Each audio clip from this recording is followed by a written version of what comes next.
Okay. So, dito po sa number 1, makukuha natin yung mean by computing all of this data set into kung ilan yung mga numbers. So, example, 1, 2, 3, 4, 5, 6, 7, 8, 9. 9 yung mga numbers. And then, i-compute natin ito para makuha yung kung ilan yung total ng data sets na to. So, pag compute po natin to is magiging result niyan is 600 and 768. Tapos i-divide natin siya into 9 kasi 9 yung data, 9 yung numbers ng data sets na to.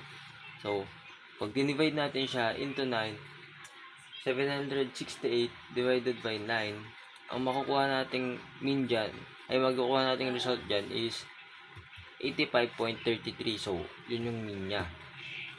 And then yung sa median naman is ito yung mga nasa middle value. Kunyari, pag in-arrange mo siya into yung okay na, yung proper arrangement from lowest to highest, ang magiging arrangement niyan is 90, 88, 75, 88,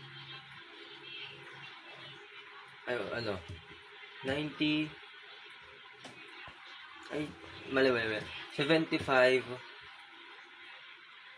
77, 81, 88, 88, 88, 90, 90, 91.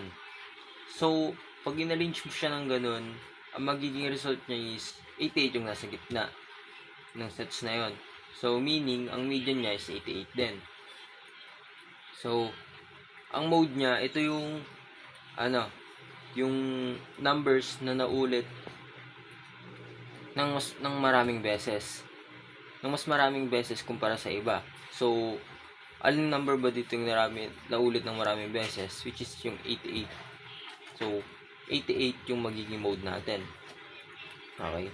Tapos, sa pangalawa, same as sa una. 1, 2, 3, 4, 5, 6, 7. 7 yung numbers. And then, pag kinumpute mo yan lahat, ang magiging result yan is 1,017. And then, 1,017 divided by 7, ito yung makukuha nating mean. 145.29. So, yan yung mean ng second number. And yung median naman, i-arrange din ulit natin siya.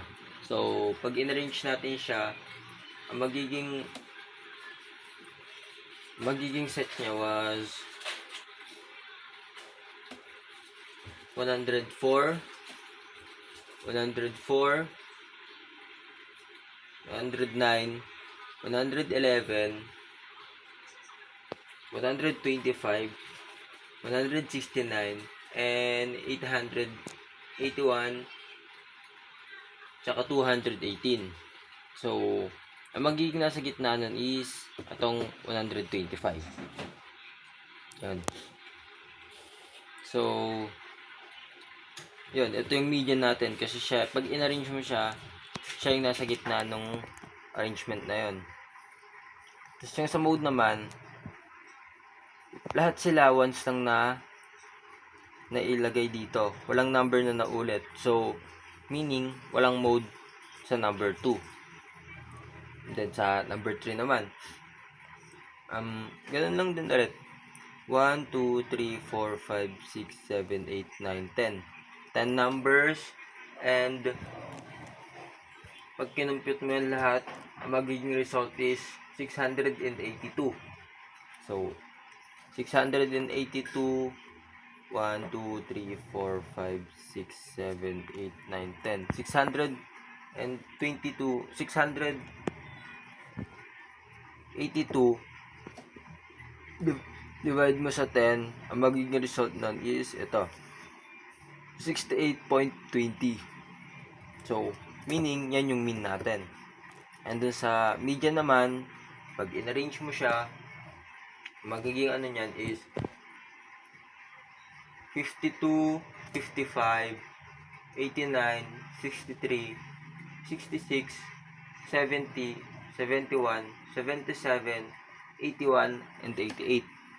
So, dito naman po, dalawa yung nasa gitna, which is yung number 66 and 70. So, ang gagawin po natin dyan was 66 plus 70 divided by into 2 para makuha yung pinaka-median niya. So, ang magiging result ng 66 plus 70 is 68. So, yun po. 68 po yung magiging median natin. Yung sa mode naman po, same as sa number 2, walang na-repeat na numbers. So, wala rin po tayong mode. So, dito naman po sa number 4, ganoon lang din po ulit. Bibilangin natin 1, 2, 3, 4, 5, 6, 7 numbers, and ang magiging result nyan is 22.17. And then ang magiging result ng 22.7 ay ang magiging result nun divide mo sa 7 is 3.17. And then sa media naman po, since i-arrange po natin siya ng 1.12, 1.25, 2.11, 2.51, and 3.68, 5.12, and 6.38, magiging nasa gitna po nun is ito, 2.51. And wala naman po ulit na repeat na numbers, diba? So, meaning sa mode, wala rin pong mailalagay. Sa number 5 naman po, ganun lang po ulit, bibilang natin 1, 2, 3, 4, 5, 6, 7, 8, 9, 10. So, pag kinumpute mo po ito lahat, ang magiging result nyan is 807. 807 divided by sa 10, ito yung magiging result, 80.70. Tapos, ang magiging median po nyan is 81. Since pag in-arrange po natin yan, 78, 80, 80, 80, 81, 81, 81, 82, 82, 82. So, ito yung magiging median natin kasi siya yung magiging nasa gitna. Tapos, sa mode naman po natin, since tatlong numbers yung naulit ng tatlong beses, tatlo po sila, which is 80, 81, and 82. So, yun. Ganun po natin nakuha yung answer natin dito. Dito naman po sa pangalawa. So, dito po sa pangalawa is gumawa po ako ng frequency distribution table. So, gaya nung nasa ano. Ito yung nagawa ko. So, ang ginawa ko dyan, in-arrange ko siya ng depende kung ilan yung sa ilang frequency yung ilan niya. For example, dito, pag na-arrange ko to, makakuha ko ng ito, 141 hanggang in-arrange ko siya hanggang sa hindi ko yun.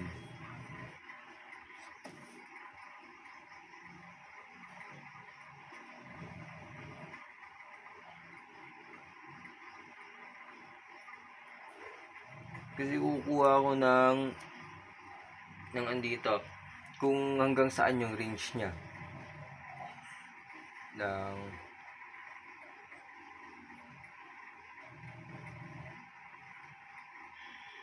so kumuha ko siya ng range niya. Kinukuha ko yung range hanggang sa umabot sa pinakamataas na numbers dito sa table na to, which is yung 300 and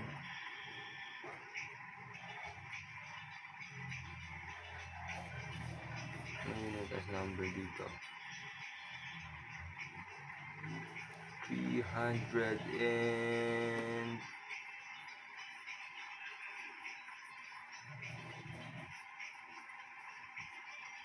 ito 322. Tapos kukompute mo yung lahat ng yung frequency ng numbers. Kukompute mo yan lahat. Ito sa 174 to 183, 184 to 193, 194 to 123, 204 to 213, 214 to 233, 233 to 234 to 243, 244 to 253, 254 to 263, 264 to 273, 274 to 283, 284 to 293, 294 to 303, 304 to 313, 313 to 323. Tapos yun, kung ilang frequency ng lahat ng numbers na yan. For example, sa una, 3 beses, ay 3 numbers yun. Sa pangalawa, 5. Kung ilan yung range ng mga yun. Kunyari, yung 184 to 183, yung nasasakop na numbers nun dito sa table is 5. Itong 184, mayroon 1. Tapos yung pagitan nito, may mga numbers nun ng 184 to 193, merong 5 numbers sa pagitan nun. Kaya 5 yung frequency kung ilang beses, kung ilan yung numbers na yun. Dito sa pangalawa, sa 6 na beses, sa pang-5, ay sa pang-4, 5 beses, ang 7 naman sa pangalawa. Yun. Tapos, magka-come up tayo dyan sa 68. 68 yung total ng lahat-lahat ng yan. Dito naman sa midpoint. Sa midpoint ng dalawang to, i-divide mo siya, tapos into 2. Kung ano yung magiging, nun, ito yung magiging result. Which is, pag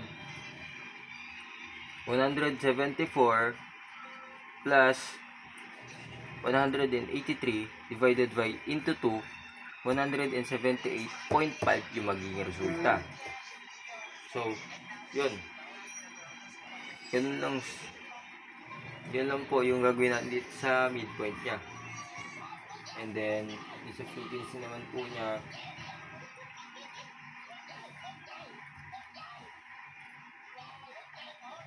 well lang po.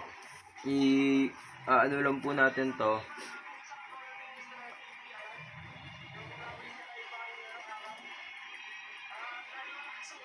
Para makuha to. Itong ano. Tapos, pag nakuha natin to, yung sa frequency ng midpoint, is, kung ilang beses, 8 times sa 3, tapos yan, tapos makukuha din natin to. Tapos, kukunin natin yung total nun, ng frequency ng midpoint, tsaka yung frequency ng kung ilan numbers to, yung sa class interval. So, yun. Para makuha naman yung mean, parang yung sa taas lang din, is, yung numbers na to, which is 17,877 divided by sa kung ilan yung numbers na nandito, which is 68. So, ang magiging result nun is ito, 262.90. Tapos yung sa media naman, gawin lang din po. Pag in-arrange natin to sa lahat-lahat, ang magiging result po niyan is ito. Ito yung nasa gitna, yung median. So, gagawa lang po tayo konting computation para makita natin kung ano yung pinaka nasa gitna ng table na to, na numbers, para makam up natin yung answer na ito, which is 251.50. Yun. Tapos yung sa mode naman, ganun din po ulit. Tulad lang din ng pagkuha natin ng mode dito, is i-arrange natin to, tapos titignan natin kung ano yung numbers na mas pinaka nauulit or mas pinaka pinaka-priority na nasa gitna nun. Kung ilang times yung possibility na pwede siyang makuha. Tapos, yun po. Yun po kung paano natin nakuha itong answer dito. Yun lang po.